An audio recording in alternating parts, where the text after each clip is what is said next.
अस्सलाम वालेकुम।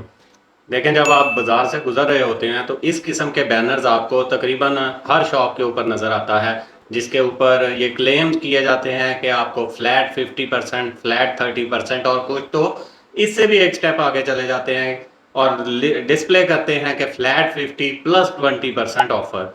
लेकिन जैसे ही आप उस शॉप के अंदर एंटर होते हैं तो उस बैनर का काम खत्म हो गया, वो बैनर रह गया शॉप के बाहर। अब अंदर जाने पर आपको एक साइड पे एक कॉर्नर में एक छोटा सा टेबल दिखा दिया जाता है और बताया जाता है कि जी फ्लैट डिस्काउंट सिर्फ ये इससे एक काउंटर की हद तक है। उस बाहर वाले बैनर का काम था आपको सिर्फ अंदर तक, शॉप के अंदर तक लेकर जाना, और उसके बाद जब आप अंदर चले जाते हैं तो फिर आप शॉपिंग कर ही लेते हैं।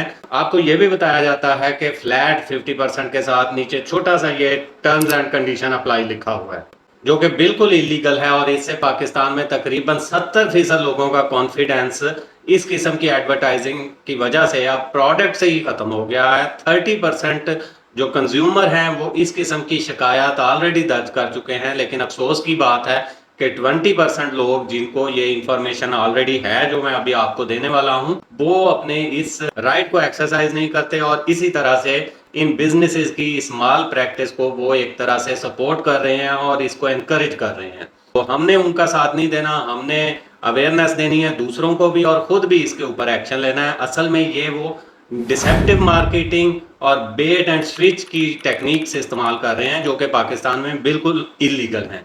अगर आप कंपटीशन एक्ट 2010 की सेक्शन 10 को देखेंगे तो उसने बड़ा कंप्रीहेंसिवली इसको डिस्क्राइब किया हुआ है कि डिसेप्टिव मार्केटिंग में क्या क्या चीजें आती हैं। सेक्शन 10 के मुताबिक आपका एक्चुअल कंज्यूमर होना, यानी आपका एक्चुअल परचेजर होना जरूरी नहीं है। सिर्फ अगर आप उस चीज को परचेज करने की ताकत रखते हैं, आप उसको परचेज कर सकते हैं, तो यू आर कंज्यूमर। इसमें आपका एक्चुअल हार्म भी जरूरी नहीं है। जिस तरह से अगर एक्चुअल हार्म हो जाता है आपको किसी सर्विस प्रोवाइडर की सर्विसेज या किसी प्रोडक्ट की वजह से, तो उस सूरत में आप कंज्यूमर कोर्ट में जा सकते हैं, जहां आपको अपना actual harm, actual loss prove करना होता है और उसकी बेसिस पर आपको रिलीफ मिलता है। मगर यहाँ पर आप सिर्फ एक विसल ब्लोअर हैं, आपने सिर्फ कंपटीशन कमीशन को इन्फॉर्म करना है और इसके बदले में आपको इंसेंटिव्स भी दिए जा सकते हैं, जो कि 2 लाख रुपए से लेकर 20 लाख तक की अमाउंट आपको इनाम में दी जा सकती है हुकूमत की तरफ से, सिर्फ निशानदेही करने की बुनियाद पर। कोई भी ऐसी इंफॉर्मेशन जो कि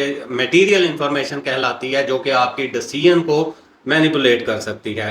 जैसे इस केस में अब आप, हो सकता है उस शॉप पर आपका जाने का कोई इरादा ही ना होता, लेकिन जब आपने फ्लैट डिस्काउंट देखा है तो आप रुके और आप उस शॉप में एंटर कर गए, तो इससे आपके डिसीजन पे अफेक्ट हो रहा है। या एक और बड़ी एग्जांपल है इसमें स्टिंग की, आप एग्जांपल देख लें कि वो स्टिंग पीने के बाद वो दिखाया जाता है कि बंदे में करंट आ जाता है, हालांकि ऐसा कुछ नहीं होता। तो ये भी डिसेप्टिव मार्केटिंग में आता है, बेट एंड स्विच की कैटेगरी में फॉल करता है। इसके अलावा एक और ड्रिंक है स्ट्रॉन्ग, जिसने कि इनको कॉपी किया हुआ है, तो उनके खिलाफ स्टिंग ने भी केस कर रखा है। अब सेफ गार्ड को देख लें, सेफ गार्ड क्लेम करता है अपनी एडवर्टाइजमेंट में कि safe guard is Pakistan number 1 anti bacterial soap, जबकि इसको बात को प्रूव करने के लिए उनके पास कोई भी रिसर्च फैक्ट्स एंड फिगर्स मौजूद नहीं है।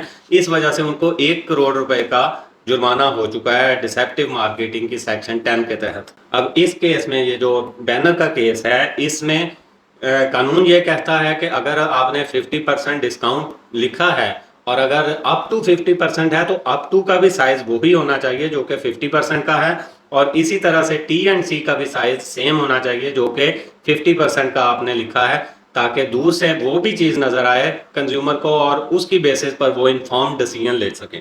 और एक लास्ट बात कि जब आप शॉपिंग करने के लिए जाते हैं तो पहले ये एक रूटीन मैटर था, जहां से आप शॉपिंग करते थे वो आपको एक शॉपिंग बैग प्रोवाइड कर देता था आपके सामान के लिए। आजकल इसमें भी फ्रॉड आ गया है कि अब वो ब्रांड्स, जब आप उनसे शॉपिंग करते हैं तो उन्होंने अपने एनवेलप बड़े बड़े कागज के छपवा कर, प्रिंट करवा कर रखे होते हैं और उसके लिए भी आपको 50 रुपए 100 रुपए तक चार्ज किया जाता है। अगर आप गौर से अपनी इनवाइस को चेक करें तो उसमें उसकी अमाउंट मेंशन होती है, जबकि वो भी अकॉर्डिंग टू लॉ वो नहीं कर सकते उस वक्त तक जब तक कि वो उसके ऊपर अपना बैनर या अपना इश्तिहार प्रिंट कर रहे हैं। हाँ, अगर वो एक प्लेन आपको एनवेलप देते हैं तो उस सूरत में वो आपसे चार्ज कर सकते हैं। इसीलिए कोशिश किया करें कि ऐसी चीज़ों को इग्नोर मत करें। वो 10% 20% लोगों में शामिल ना हो जिनको इन सब बातों का पता है ऑलरेडी, लेकिन वो इसके खिलाफ कोई एक्शन नहीं लेते, और इसकी वजह से वो लोग जिनको इसके बारे में नॉलेज नहीं है वो भी सफ़र करते हैं। और ये सीसीपी को भी आपको فزیکلی جانے کی ضرورت نہیں پڑتی، آپ نے آن لائن کمپلین کرنی ہوتی ہے. اسی طرح سے کنزیومر کورٹ کی بھی آپ آن لائن کمپلین کر سکتے ہیں وداؤٹ اینی لائر. تو اس قسم کے آپ خود سٹیپس لیں گے تبھی کوئی معاشرے میں تھوڑی بہتری آ سکتی ہے. سارا کچھ ہمیں حکومت کے اوپر نہیں چھوڑ دینا چاہیے، کیونکہ حکومت کا جو کام ہے وہ تو اس سے تو وہ نہیں ہو رہا. تو اسی لیے جس حد تک ہو سکے قانون کے دائرے میں رہ کر ہمیں اپنے رائٹس کو خود ہی پروٹیکٹ کرنے کی کوشش کرنی ہے. ملتے ہیں نیکسٹ وی لاگ میں، تب تک کے لیے اپنا خیال رکھیے گا اور اپنے اس چینل کا اللہ حافظ.